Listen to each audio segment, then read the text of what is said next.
दोस्तों आज की इस वीडियो में मैं आप लोगों से डिस्कस करूंगा कुछ प्रेपोजिशंस के बारे में। तो ये प्रेपोजिशन क्या होता है? हिंदी में इसे बोला जाता है संबंध बोधक। मतलब कुछ ऐसे चुनिंदा वर्ड्स जो सेंटेंस के बीच में ब्रिज का काम करते हैं। ब्रिज का मतलब सेंटेंस को जोड़े रखने का काम करते हैं, यानी नाउन और प्रोनाउन का दूसरे वर्ड्स के साथ में रिलेशन बताते हैं। जैसे एक एग्जांपल देता हूं, the pen is kept on the table. Pen table पर रखा हुआ है। इसकी हिंदी बनाने की कोशिश करते हैं। पेन तो पेन है, इज का मतलब है, केप्ट मतलब रखा हुआ, द टेबल टेबल, और ये ऑन वर्ड जो है ये प्रेपोजिशन है। इस ऑन जैसे वर्ड्स को कहा जाता है प्रेपोजिशन, जो पेन का कनेक्शन टेबल से कर रहा है। एक और एग्जांपल देता हूं, I am studying since 9 o'clock। इस सेंटेंस में ये जो सिंस है ये प्रेपोजिशन है। ऐसे ही बहुत सारे प्रेपोजिशन वर्ड्स हैं दोस्तों, जैसे since, for, across, in, on to, on. तो ये सारे प्रेपोजिशन वर्ड्स होते हैं ना दोस्तों, ये हमको तीन चीजें बताते हैं। पहला तो ये बताते हैं डायरेक्शन, कि सेंटेंस में किसी डायरेक्शन की बात हो रही है। दूसरा ये बताते हैं टाइम, कि सेंटेंस में किसी टाइम की बात हो रही है। और तीसरा प्लेस, यानी जगह के बारे में बताते हैं। इन प्रेपोजिशन वर्ड्स के सिर्फ ये तीन काम होते हैं, डायरेक्शन, टाइम और प्लेस। तो हम सबसे पहले प्रेपोजिशन की बात करते हैं। सबसे पहला प्रेपोजिशन है हमारा ऑफ।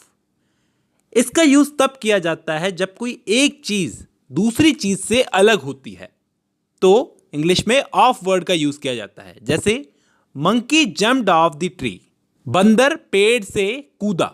बंदर पेड़ से अलग हुआ तो ऑफ वर्ड का यूज हुआ। दूसरा प्रपोजिशन है ऑन। जब कोई चीज दूसरी चीज के ऊपर हो, यानी दूसरी चीज की सतह के ऊपर हो। मान लो मेरी टेबल है, उसके ऊपर किताब रखी हुई है, तो ऑन वर्ड का यूज किया जाएगा। जैसे the book is kept on the table, या फिर the pen is kept on the table. Pen table के ऊपर रखा हुआ है। ऑन वर्ड का यूज यहां पर इन दोनों चीजों को जोड़ने के लिए, ब्रिज बनाने के लिए यूज किया गया है। इसका मतलब है ऊपर। तीसरा प्रपोजिशन है ऑन टू। ऑन टू का यूज तब किया जाता है जब एक चीज दूसरी चीज के ऊपर चलती हुई पोजीशन में हो। यानी अगर मैं चलते चलते, भागते भागते घोड़े के ऊपर चढ़ा, तो मैं क्या बोलूंगा? I jumped on to the horse. मैं घोड़े के ऊपर कूदा। तीसरा प्रपोजिशन है सिंस। इसका यूज किसी फिक्स टाइम से कोई काम चलता हुआ आ रहा है उसको दिखाने के लिए किया जाता है।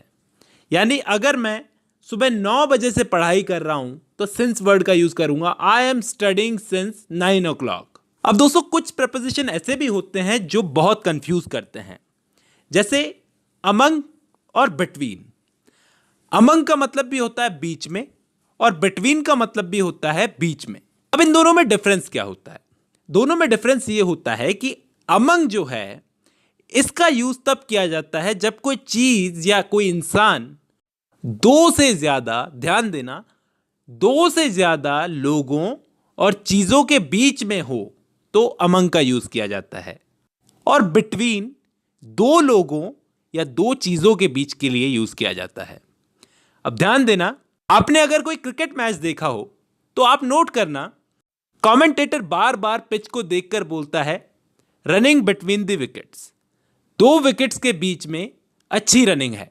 दो चीजों या लोगों के लिए तो बिटवीन का यूज किया जाता है, और दो से ज्यादा चीजों या लोगों के लिए अमंग का यूज किया जाता है।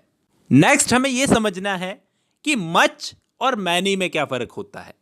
तो दोस्तों मच का यूज तो अनकाउंटेबल नाउन के साथ में होता है, जबकि मैनी का यूज काउंटेबल नाउन के साथ में किया जाता है। जैसे अगर मैं पूछूं हाउ मैनी ऑफ यू, तुम लोग कितने हो, यानी मैं एक्सपेक्ट कर रहा हूं कि सामने वाला गिनकर बता सकता है कि कितने लोग हैं हम लोग। तो काउंटेबल नाउन के लिए मैनी का यूज होता है, और जो नाउन काउंटेबल ना हो उसके लिए मच का यूज किया जाता है। उम्मीद करता हूं आपको ये प्रपोजिशन की छोटी सी वीडियो पसंद आई होगी दोस्तों। आज की इस वीडियो में बस इतना ही।